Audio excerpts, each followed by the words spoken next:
sisters, an unmistakable bond with double the risk for breast cancer. And that's what's driving a long-term nationwide study of sisters. KITV4's Catherine Cruz tells us more than 100 women in Hawaii are involved, including a set of twin sisters. It was a real shock because I hadn't even had my baseline mammogram yet. So it was kind of frightening.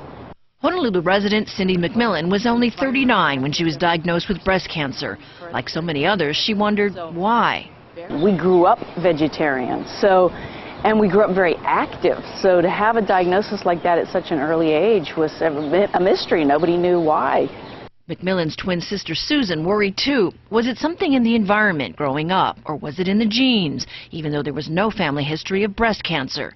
So when they were asked to join in a long-term research study, the twins, along with older sibling Sally, said yes.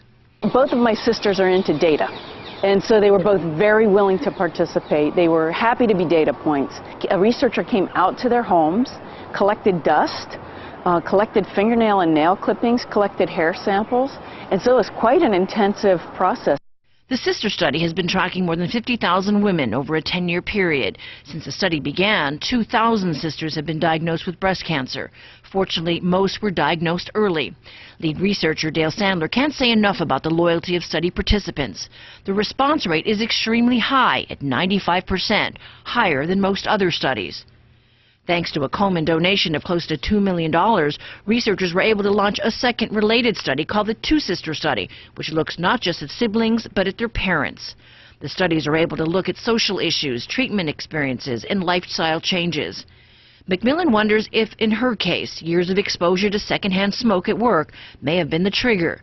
She hopes the studies will help provide clues to help predict who's at risk of developing breast cancer. Studies like this are immensely important. The ongoing longitudinal studies, they provide a wealth of scientific data that we just desperately need in this fight. And McMillan's looking ahead to marking her 10-year anniversary of being cancer-free. Catherine Cruz, KITV4 News.